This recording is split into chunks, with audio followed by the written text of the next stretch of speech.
Good morning, you're watching Morning Headlines. I'm Aziff Azuddin and it's the 28th of May. Now we're going to start things off on a sweet note with the story of the Cadbury and porcine DNA. So now we have Muslim NGOs who are incredibly angry at Cadbury, the Ministry of Health and JAKIM. Now they're going on to say that it is not enough that Cadbury has withdrawn these two contaminated batches, but now they even want the factories to be shut down. As a matter of fact, there are some groups which are coming out with statements saying that they need their blood purified from pig DNA. There needs to be a crackdown on this sort of thing, and some of them have even said that JAKIM is being far too soft on Cadbury. It is also worth noting that the Ministry of Health is preparing themselves for legal action. Is this going to be another America where everything is going to be sued just because a small mistake comes up and somebody is unhappy? The debate will continue on for the next few days, I can see, as long as people are emotionally riled up about this halal issue. I guess you only have to stay away from two flavors, hazelnut and roasted almond. The rest is pretty much safe to consume, so don't worry for all you chocolate lovers out there. Now moving on to the next story, we have Utusan, which continues on their story about the diesel smuggling. The SPRM, or also the MACC, the Corruption Commission, has come up to say that there needs to be a reworking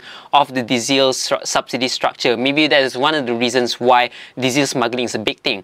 Now what's also said here is that MACC has been running this diesel ops operation for 5 years and is trying to come to a solution. Coming to a solution is not exactly the easiest thing, but whatever it is, SPRM says that the government needs to do something about it. Malay Mail goes entirely off tangent by talking about the MH370. Now what's happening here is that the raw satellite data coming from the MH370 transmission is now on the internet and open for everyone to see. So basically what the government is allowing people to do is crowdsource this thing and maybe hope that other people out there will be able to find the MH370 with their own expertise, which I think is a good move for transparency. But nonetheless, what the government wants to do is find closure and hope that this finds closure for the families. MH370 is still not found, as we all know, so how much this will help, we're not entirely sure just about yet. Let's go on to Berita Harian, which runs on a much more sadistic story, Kejam Sadis. So what this story is about is two girls who were raped by 38 men in Terengganu. Now apparently this happened a few days ago, but it's only recently that it was found out when one of the raped girls went to the hospital. So apparently she hid this from her parents, and I guess there's a shame which comes from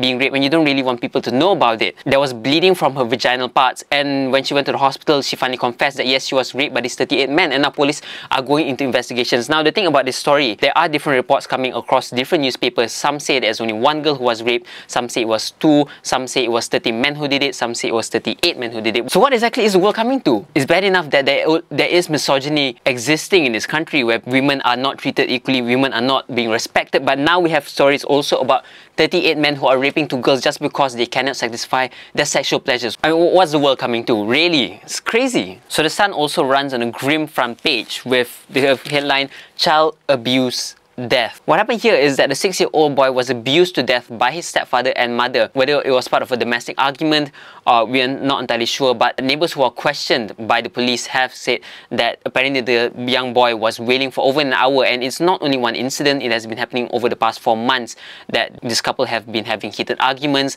The boy has been screaming and shouting, but I guess it ended on a bad note until it caused the abuse of the boy. So these parents are now being hauled out by the police, they're being investigated, and I think it's bad enough because if you read Harian Metro's front page today, in fact, they quote some words which were apparently heard that the boy was said, so mak, adik tak buat dah. Maybe the boy did something which angered the mother, but the fact that he had to plead for the mother to stop is bad enough, and it's sad even that kids are now the subject of abuse for parents who are angry. But that's just one of the stories which Harian Metro runs on the page. We have another story about the Cadbury chocolate. Women bodyguards. Interesting story here. To end on a happier note, we have the Star, which runs on a social story. It's called the People's Paper for a reason, and as you can see, the front page is Lesson Behind Bars. Now this story is about juvenile convicts who are committed murder and now they're in Kajang prison earning a degree under the pleasure of the Sultan. So I think it's a really good thing that these kids, these young juveniles, are given a second chance in life to pursue education. Now mostly it's been said they're doing business administration, but I think there are other courses they can do as well. But otherwise, it is a very good move in prisons to also allow kids to have a second chance in life.